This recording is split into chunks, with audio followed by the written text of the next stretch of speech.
Hello दोस्तों, नमस्कार। कैसे हो आप? मेरा नाम है कौशिक और इस वीडियो में मैं आपको जानकारी दूंगा कक्षा 11वीं के गणित विषय के बारे में। तो इस वीडियो को शुरू से लेकर आखिरी तक देखते रहिए। तो चलिए शुरू करते हैं।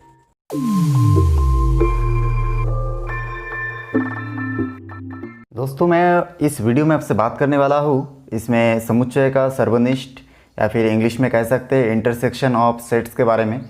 अब देखिए, इसमें भी जैसे मैं इससे पहले आपको यूनियन के बारे में बताया था, उसी प्रकार से यहाँ पे समुच्चय का सर्वनिष्ठ, इसका मतलब होता है कि ऐसी संख्या या फिर ऐसा एलिमेंट जो कि दोनों सेट में अपनी सहभागिता दर्शाते हैं, उसी को हम लोग क्या बोलते हैं?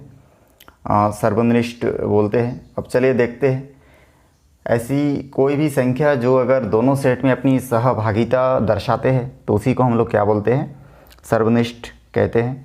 अब इसमें मान लेते हैं कि ABC 3 इसका सेट है, तो इसमें चलिए मैं इसमें नोट कर लेता हूँ। यदि A, B और C 3 सेट है, या फिर हिंदी में हम लोग सेट को ही क्या बोलते हैं? समुच्चय। तो मान लेते हैं कि ABC 3 समुच्चय है, तो इनके प्रतिच्छेद बिंदु निम्न नियम का पालन करेंगे। तो देखिए,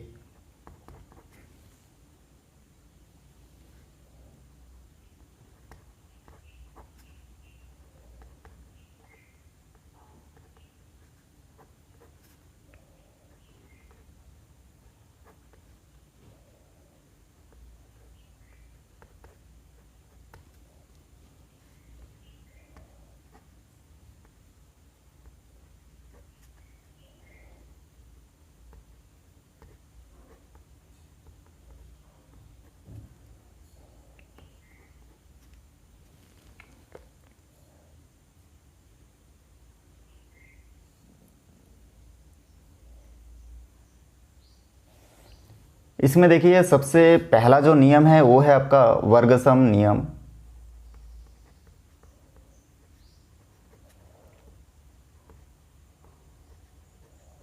अब ये वर्गसम नियम को हम लोग आइडेम्पोटेंट लॉ बोलते हैं। इससे पहले भी हम लोग देख चुके हैं, उसमें भी आपका 4 नियम का हम लोग देखे थे किस प्रकार से फॉलो करता है सेट। उसी प्रकार से इसमें भी आपका ये भी 4 नियम को फॉलो करता है। तो पहला नियम के अनुसार इसमें भी देखिए ए और जो सर्वनिष्ठ है इसको हम लोग इस प्रकार से उल्टा यू से दर्शाते हैं। तो देखिए, पहले हम लोग यू से दर्शाते थे, अब इसको उल्टा यू से दर्शाना है। तो ये इंटरसेक्शन ये इक्वल टू हम लोग इसका नियम जानते हैं कि ये होता है। तो इसका एग्जाम्पल भी एक देख लेते हैं। अब देखिए, यहाँ पे कोई एग्जाम्पल मैं ले लेता हूँ। मान के चलिए कोई सेट है आपका, या फिर मान के चलिए 5 है और 5 इंटरसेक्ट 5, ऐसा करके मान के चलिए एक सेट है, एकल सेट। ठीक है, एकल सेट मतलब जिसमें एक ही अवयव होता है। अब ये एकल सेट इक्वल टू हम लोग अगर इसका आंसर लिखेंगे तो देखिए हमारा आंसर भी 5 होगा। कुल मिला के बात यह है कि अगर एक जैसा 2 सेट रहेगा तो दोनों को मिला के एक बार लिखेंगे, और या फिर एक जैसा 2 एलिमेंट रहेगा या फिर संख्या रहेगा इस सेट के अंदर, तो उन दोनों को मिला के एक बार लिखना है। उसके बाद देखिए, इसमें सेकंड जो नियम है वो है आपका क्रम विनिमय नियम। तो क्रम विनिमय नियम नाम से स्पष्ट है कि इसका जो क्रम है वो चेंज होता है।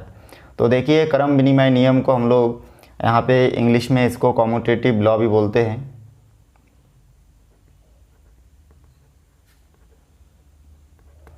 अब यहाँ पे ये जो कॉम्यूटेटिव लॉ है इसको हम लोग ऐसे लिख सकते हैं, A intersection B equal to B intersection A. अब यहाँ पे इसका भी एक एग्जांपल लेके हम लोग देख सकते हैं। मान के चलिए कोई सेट है आपका 5 और इंटरसेक्ट कोई दूसरा एकल सेट ले लेते 4। इसको हम लोग चेंज करके लिखेंगे, तो 4 को पहले और जो पहला वाला सेट है उसको बाद में लिख सकते हैं। इससे कोई फ़र्क नहीं पड़ता। इसमें देखिए इस प्रकार से आप क्रम को चेंज करके लिख सकते हैं। हमारा तीसरा जो नियम है वो है आपका साहचर्य नियम। तो इस नियम के अनुसार इसमें हम लोग 3 सेट लेंगे। तो चलिए मैं इसको नोट कर लेता हूँ। साहचर्य नियम, इसको एसोसिएटिव लॉ बोलते हैं। अब इसमें देखिए हम लोग साहचर्य नियम में हम लोग जानते हैं कि कोई 3 सेट है, मान के चलिए A intersect B intersect C. और इक्वल के बाद इस तरफ भी हम लोग लेते हैं A intersect B intersect C. अब इसमें बताया जा रहा है कि अगर मान के चलिए ए और बी, ए इंटरसेक्ट बी अगर इस प्रकार से है, तो अगर हम लोग इस ब्रैकेट को फिर ए बी में ना लगा के बी और सी में लगा दे, इसको भी सॉल्व करेंगे जो आंसर आएगा, और इस तरफ के इसको भी सॉल्व करेंगे तो वही आंसर हमको मिलेगा। तो इस प्रकार से देखिए साहचर्य नियम है। इसका भी एक एग्जाम्पल मैं आपको दे देता हूँ। यहाँ पे देखिए मैं एक सेट ले रहा हूँ, इसमें मान के चलिए 1 2 3, और उसके बाद दूसरा सेट ले लेता हूँ इसमें 1 3 4, और तीसरा कोई सेट ले लेता हूँ इसमें 3 2 1। ऐसा करके मान के चलिए ए बी सी में 3 सेट ले लिया। तो देखिए यहाँ पे ए और बी में इस प्रकार से ब्रैकेट होगा, और इक्वल के बाद इस तरफ मैं इसको इस प्रकार से लिख सकता हूँ कि आपका, फिर चलिए मैं इसको नोट कर लेता हूँ 1 3 4, और आखिरी जो सेट है वो है आपका 3 2 1। अब देखिए इसमें भी हम लोग क्या कर सकते हैं, ए वाला को और ये जो आखिरी, ठीक है, बी और सी को इस प्रकार से ब्रैकेट लगा के लिख सकते हैं। तो हम लोग साहचर्य नियम को भी देख लिए। इसके बाद आखिरी जो नियम है वो है आपका तत्समक नियम। तो अब मैं तत्समक नियम बताऊंगा। देखिए यहाँ पे जो तत्समक नियम है इसको आइडेंटिटी लॉ कहते हैं, और ये तत्समक नियम के अनुसार इसमें हम लोग 2 नियम जानते हैं। एक आपका होता है ए नंबर होता है आपका ए इंटरसेक्शन यू। यू मतलब यहाँ पे यूनिवर्सल सेट होगा, तो ऐसा अगर होगा तो इसका मतलब होगा कि इसका मान ए आएगा। और बी नंबर में भी आपका ए इंटरसेक्ट 5 मतलब नल सेट, ठीक है, मतलब खाली रिक्त सेट, जो एम्प्टी सेट होता है उसको 5 से दर्शाते हैं, तो इसका मतलब 5 होगा। अब ऐसा क्यों होता है उसको हम लोग जब सॉल्व करेंगे उस टाइम देखेंगे। और तीसरा देखिए यहाँ पे जो इसका और एक नियम है हमारा 5वां नंबर, उसमें आपका आता है वितरण या बंटन नियम, ठीक है। तो वितरण अथवा बंटन नियम। अब यहाँ पे देखिए वितरण नियम अथवा बंटन नियम को डिस्ट्रीब्यूटिव लॉ भी बोलते हैं, मतलब इसमें डिस्ट्रीब्यूट करना रहता है। तो पहला जो इसमें नियम है वो है आपका, चलिए मैं इसको पहला नियम को इसमें लिख लेता हूँ। अब देखिए 5वां नंबर नियम है वितरण अथवा बंटन नियम में, इसमें इंटरसेक्शन और यूनियन दोनों का उपयोग किया गया है। तो इसमें हम लोग आगे सॉल्व करेंगे तो देखिए ए इंटरसेक्शन बी होगा, तो ए इंटरसेक्शन बी, फिर देखिए यूनियन है तो यूनियन, और यहाँ पे हो जाएगा A intersection C, A intersection C. तो इस प्रकार से देखिए इसको वितरण किया हूँ मैं, ठीक है। ए इंटरसेक्ट बी, तो ये एक कंप्लीट हुआ, फिर यूनियन के बाद फिर आगे बढ़ेंगे तो ए इंटरसेक्ट सी, क्योंकि ए इंटरसेक्ट दोनों के साथ होगा बी और सी के साथ। इस प्रकार से हमारा देखिए पहला नंबर जो है ये सॉल्व हुआ है। उसी प्रकार से इसको ए नंबर दे देते हैं। बी नंबर में भी देखिए एक दिया गया है, A union B intersect C, तो इसमें भी हम लोग लिख सकते हैं, यहाँ पे लिख सकते हैं ए यूनियन बी, और इंटरसेक्ट यहाँ पे लिख सकते हैं ए यूनियन सी। तो इस प्रकार से देखिए 5 नियम को मैं यहाँ पे आपको बताया।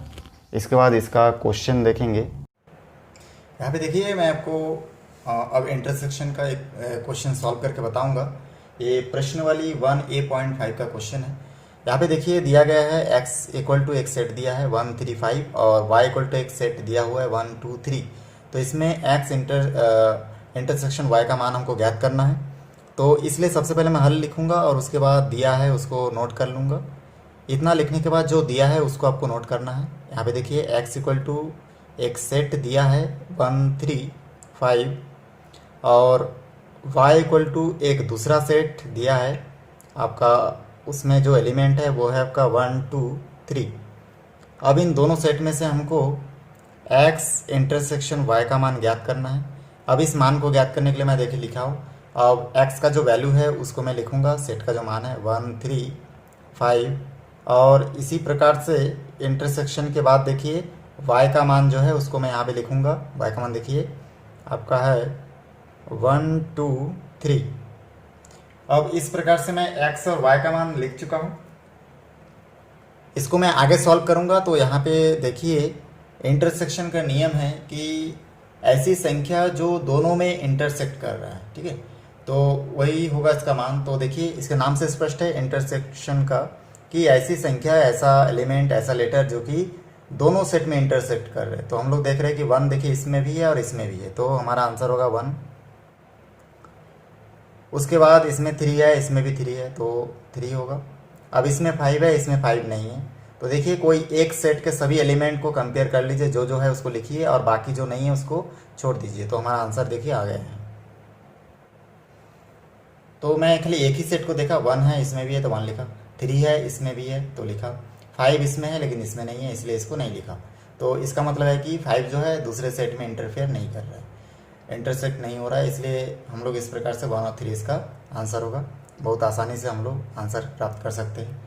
चलिए मैं इसके बाद आपको इसका दूसरा नंबर का क्वेश्चन बताता हूँ।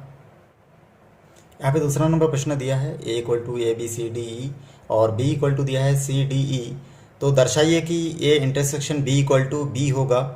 अब इसमें हम लोग देखेंगे जो मान दिया है उसको मैं एक बार नोट कर लूँगा और उसके बाद इसको सॉल्व करूँगा। तो चलिए मैं इसको नोट कर लेता हूँ, a b c d e और तथा लिखा है इसमें और भी लिखा है। तो देखिए यहाँ पे b इक्वल टू जो मान दिया है वो है आपका c d और e। अब ये इस प्रकार से हमको यहाँ पे a intersection b equal to B का मान ज्ञात करना है।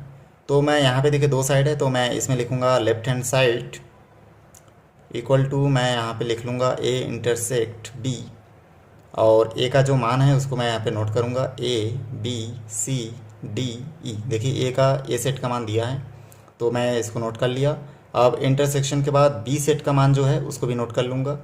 तो देखिए c d e। अब इंटरसेक्शन का जो नियम है उस नियम के अनुसार ऐसी संख्या हमको लिखना है दोनों सेट में से देख के जो दोनों में इंटरसेक्ट करता है। तो देखिए ये इसमें है इसमें नहीं है तो नहीं लिखेंगे, b इसमें है इसमें नहीं है, c इसमें भी है और इसमें भी है तो c होगा, फिर d इसमें भी है दूसरा सेट में भी है तो d, फिर e इसमें भी है इसमें भी है तो e। अब आपको याद रखना है कि इंटरसेक्शन में हम लोग क्या करते हैं, उन संख्याओं को लिखते हैं जो दोनों सेट में है, और इन यूनियन में हम लोग क्या करते हैं, उन संख्याओं को लिखते हैं जो पहला दूसरा किसी भी सेट में है उसको लाइन से एक बार लिखते जाते हैं, 2 बार होगा तो भी एक बार लिखते हैं। और इसमें हम लोग क्या करते हैं, खाली उन अक्षर या उन संख्याओं को लिखते हैं जो इस दोनों सेट में उपस्थित है। तो सी डी ई जो है दोनों सेट में उपस्थित है, तो इसलिए ये इंटरसेक्शन बी का जो मान है हमको इतना मिला। अब राइट हैंड साइड की बात करते हैं हम लोग। तो देखिए राइट हैंड साइड में आपका दिया है बी, ये देखिए ए इंटरसेक्शन बी हो गया और बी का मान हम लोग निकालेंगे। तो बी बराबर हम लोग जानते हैं कि देखिए यहाँ पे बी सेट का मान जो है वो है आपका सी डी ई। अब लेफ्ट हैंड साइड में ए इंटरसेक्शन बी का मान निकाला तो इतना निकला, और राइट हैंड साइड में बी का मान निकाला, देखिए बी का मान बिठाया तो इस प्रकार से बी का मान आया। इसका मतलब देखिए ए इंटरसेक्शन बी और बी ये दोनों मान क्या है, एक दूसरे के इक्वल है, इसलिए हम लोग यहाँ पे लिख सकते हैं अतः left hand side equal to right hand side, या फिर हम लोग चाहे तो इसमें लिख सकते हैं A intersection B equal to B, ये एक दूसरे के इक्वल है, तो ये हमारा आंसर होगा। मैं भी इसके बाद आपको प्रश्न नंबर 3 बताऊंगा। इसमें कुल मिला के 10 प्रश्न हैं, उसमें से आपको मैं 2 क्वेश्चन बताऊंगा और बाकी क्वेश्चन आप अपने लेवल पे सॉल्व कर लीजिएगा। यहाँ पे देखिए जो 5वां नंबर प्रश्न है इसमें बी इंटरसेक्शन डी लिखा हुआ है। अब मैं यहाँ पे हल और दिया है लिख लूँगा, और जो दिया है उसको मैं फिर से नोट नहीं करूँगा, आप इसको अपने लेवल पे हल कर लीजिएगा, बी का मान नोट कर लीजिएगा। चलिए मैं डायरेक्ट प्रश्न से बिठाता हूँ मान को। अब देखिए हमको दिया है बी इंटरसेक्शन डी का मान हमको ज्ञात करना है, तो इसलिए हम लोग देखेंगे कि इसमें बी का जो मान है देखिए लिखा है बी सेट का मान है 7, 9, 10 और 13, और उसके बाद इंटरसेक्शन के बाद देखिए डी सेट का जो मान है वो है आपका 15 और 17। अब उसके बाद देखिए मैं बिठा दिया, अब बराबर के बाद फिर मैं अब इन दोनों में देखूंगा, देखिए 7 इसमें है इसमें नहीं है, 9 भी नहीं है दोनों में, 11 भी दोनों में नहीं है, 13 भी दोनों सेट में उपस्थित नहीं है। तो हम लोग देख रहे हैं कि जो बी सेट का कोई भी एलिमेंट डी सेट में उपस्थित नहीं है, इसका मतलब ये होगा कि कोई भी संख्या नहीं है तो खाली है, इसलिए हम लोग इसमें इस प्रकार से 5 देंगे। आप 5 भी लिख सकते हैं या फिर आप चाहे तो यहाँ पे इस प्रकार से इसको इस कोष्टक के अंदर भी लिख सकते हैं, मतलब एम्प्टी सेट है। इसका मतलब ये हुआ कि इन दोनों में ऐसा कोई संख्या नहीं है जो एक दूसरे में इंटरसेक्ट करे, एक जैसा संख्या दोनों सेट में उपस्थित नहीं है। तो ये देखिए हमारा गणित इस प्रकार से 5 या फिर दोनों में से कुछ भी लिखेंगे आपका आंसर होगा। उसके बाद मैं आपको इसका 10वां नंबर क्वेश्चन बताता हूँ। 10वां नंबर क्वेश्चन में देखिए ए सेट का जो मान है, चलिए सबसे पहले मैं लिख लेता हूँ, दिया है। अब उसके बाद एक सेट का जो मान है हमको निकालना है ए यूनियन डी और ब्रैकेट बंद, फिर इंटरसेक्शन के बाद bracket start B union C, इसका मान हमको निकालना है। तो इस मान को निकालने के लिए हम लोग क्या करेंगे, देखिए ए सेट का जो मान है हम लोग लिखेंगे। तो ए का जो मान है यहाँ से दिख रहा है 3, 5, 7, 9, 11, तो मैं लिख देता हूँ 3, 5, 7, 9, 11। उसके बाद देखिए यहाँ पे यूनियन है तो यहाँ पे मैं यूनियन दे दूंगा। उसके बाद डी सेट का जो मान है इसमें देखिए लिखा हुआ है 15 और 17। अब देखिए ए यूनियन डी के बाद दोनों में ब्रैकेट है तो मैं यहाँ पे भी ब्रैकेट का निशान इस प्रकार से दे दूंगा। फिर देखिए बाहर इंटरसेक्शन है तो इंटरसेक्शन, फिर ब्रैकेट है तो ब्रैकेट, फिर बी सेट का मान मैं लिखूंगा। तो देखिए बी सेट का मान यहाँ पे मेरे को दिख रहा है 7, 9, 11 और 13। और उसके बाद मैं यहाँ पे ये ब्रैकेट बंद कर दूंगा, कर्ली ब्रासेस। अब देखिए 7, 9, 11 के बाद मैं बी का मान लिखा, फिर यूनियन के बाद देखिए आपका सी लिखा है तो मैं यहाँ पे चलिए नीचे लिख देता हूँ यूनियन और उसके बाद सी सेट का जो मान है वहाँ पे है 11, 13, 15, इसमें मैं और फिर इस ब्रैकेट को ऐसे बंद कर दूंगा। अब देखिए मैं कुछ नहीं किया, ए यूनियन डी मतलब ए का मान लिखा, फिर यूनियन, फिर डी का मान लिखा, फिर इंटरसेक्शन के बाद फिर देखिए बी का मान लिखा और यूनियन के बाद फिर सी का मान लिखा। ये है आपका बी का मान, ये है सी का मान। तो ये दोनों एक साथ है दोनों सेट। अब चलिए इन दोनों के बीच में देखिए ये जो दोनों सेट है, इन दोनों सेट के बीच में यूनियन लिखा हुआ है, इसका मतलब यूनियन हमको निकालना है। यूनियन का मतलब होता है कि इन दोनों सेट में उन सभी संख्याओं को लिखना है जो दोनों में से किसी भी सेट में उपस्थित है। तो हम लोग देख रहे हैं 3, 5, 7, 9, 11, तो कोई भी संख्या को दोबारा रिपीट नहीं करना है, एक बार ही लिखना है। यूनियन का मतलब होता है कि सभी संख्याओं का समूह। तो यहाँ पे देखिए 11 के बाद 15 और 17। अब इन दोनों सेट में ये इतना ही संख्या उपस्थित है तो मैं इसको नोट कर लिया और इस प्रकार से सेट के रूप में लिख लिया। उसके बाद देखिए इंटरसेक्शन के बाद फिर मैं यहाँ पे जो बी का मान लिखा था और जो सी का मान लिखा हूँ, इन दोनों सेट में से फिर इन दोनों का यूनियन निकाल लूँगा। तो चलिए मैं यहाँ पे 7, 9, 11, 13, तो देखिए 7, 9 इन दोनों में नहीं है तो 7, 9, 11 देखिए दो जगह पे है तो एक बार लिखेंगे, 13 भी दोनों में है तो 13 और 15 का 15। तो कुल मिला के मैं दोनों ये पहला जो इसमें बी सेट है और जो सी सेट है, इन दोनों सेट का देखिए यूनियन मैं निकाल लिया हूँ। तो इस प्रकार से आया है। यूनियन वाला चैप्टर में जाकर आप देख सकते हैं कि यूनियन को कैसे सॉल्व करते हैं। अब यहाँ पे देखिए यहाँ तक सॉल्व कर लिया। अब इन दोनों में हमको इंटरसेक्शन निकालना है, मतलब ऐसी संख्या जो दोनों में उपस्थित है। तो हम लोग देख रहे हैं कि यहाँ पे देखिए जो 3 है इसमें नहीं है, 5 भी नहीं है, 7 इसमें भी है, इसमें भी है तो 7 होगा। इसमें 9 है, इसमें भी 9 है तो 9, इसमें 11 है, इसमें भी है तो 11, इसमें 15 है, इसमें भी 15 है तो इस प्रकार से हो जाएगा 15। इसमें 17 है, इसमें 17 नहीं है तो चलिए हम लोग नहीं लिखेंगे, क्योंकि इंटरसेक्शन मतलब होता है ऐसी संख्या लिखना है हमको जो दोनों में उपस्थित है। जो एक में उपस्थित है दूसरे में उपस्थित नहीं है तो उसको हम लोग नहीं लिखते हैं।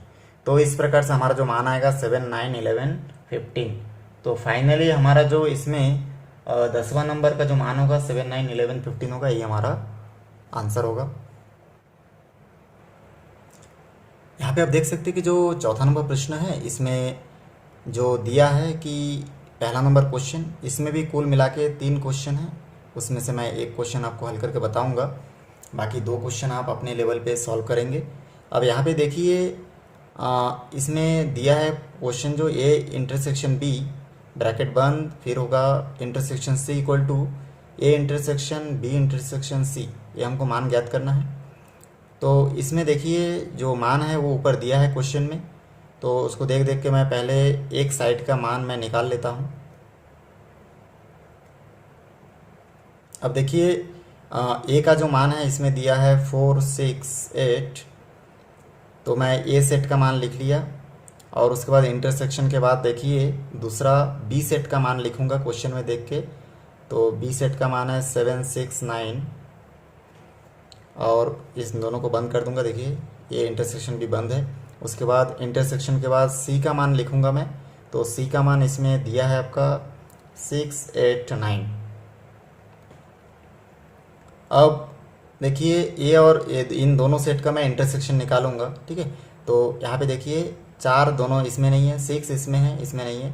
तो मतलब 6 इन दोनों सेट में 6 ही केवल इंटरसेक्ट कर रहा है, बाकी 8 भी नहीं है और 9 भी इसमें नहीं है। तो इसका मतलब इन दोनों का इंटरसेक्शन 6 आएगा। तो मैं यहाँ पे 6 और इस प्रकार से सेट के रूप में इसको लिख देता हूँ। फिर उसके बाद देखिए इंटरसेक्शन के बाद जो संख्या है उसको मैं नोट कर लूँगा 6 8 9। अब इन दोनों में देखिए इसमें क्योंकि एक ही एलिमेंट है तो 6 जो है इसमें भी है। तो इस प्रकार से हमारा जो आंसर आएगा वो आएगा आपका 6। अब ये मैं एक साइड का मान निकाला हूँ। इसके बाद मैं आपको इसका दूसरा तरफ का जो मान है उसको बताऊँ। यहाँ पे देखिए मैं अब A intersection B intersection C का मान निकाल के बताऊँगा आपको। तो यहाँ पे मैं लिख लेता हूँ A intersection B intersection C. अब देखिए यहाँ पे ए का जो मान है फिर से मैं नोट करूँगा। तो ए का मान हमको यहाँ पे दिख रहा है 4 6 8, और उसके बाद देखिए यहाँ पे इंटरसेक्शन के बाद फिर दिख रहा है हमको बी सेट का मान है 7 6 9। ये मैं क्वेश्चन में देख के लिख रहा हूँ इसको। और इंटरसेक्शन के बाद जो सी सेट का मान है वो आपका 6 8 9, और एक करली ब्रैसेस लगाना बहुत ज़रूरी है। और उसको देखिए बी और सी में है, तो इस प्रकार से दोनों को मैं इस प्रकार से ब्रैकेट लगा दूंगा। अब इसमें करना क्या है कि हमको सॉल्व करके देखना है। अब देखिए यहाँ पे 4 6 और 8 जो वाला जो सेट है, ये सेट बाहर है और ब्रैकेट के अंदर आपका 2 सेट दिया गया है। ये दोनों का इंटरसेक्शन निकालेंगे। तो चलिए नोट करके देखते हैं। अब देखिए 7 6 9 है, इसमें 6 8 9 है। मतलब ये जो 6 और 9 है ये दोनों में है, 6 भी है, इसमें भी है, इसमें भी 9 है, इसमें भी 9 है। तो मैं यहाँ पे लिखूँगा 6 और 9, ठीक है। इंटरसेक्ट में क्या करते हैं, ऐसी संख्या को लेते हैं जो दोनों में है। तो 6 इसमें भी है, इसमें भी है, इसमें भी है, और इसमें भी 9 आपका है। अब इसके बाद देखिए आगे मैं इन दोनों में अगर इंटरसेक्शन निकालूंगा तो देखूंगा इन दोनों में फिर इंटरसेक्शन देखिए खाली 6 है। तो इस प्रकार से इसका मान भी हमारा 6 निकलेगा, ये आंसर होगा। तो हम लोग यहाँ पे लिख सकते हैं, अतः A intersection B intersection C equal to A intersection B intersection C. तो ये हमारा आंसर होगा। उम्मीद है दोस्तों मेरा वीडियो आपको अच्छा लगा होगा। वीडियो अच्छा लगे तो लाइक करें, शेयर करें, सब्सक्राइब करें और बेल आइकन को भी प्रेस करें, ताकि जब भी मैं कोई नया वीडियो बनाऊं तो उसका नया अपडेट सबसे पहले आप तक पहुंचे। फिर मिलते हैं एक नई वीडियो के साथ। धन्यवाद।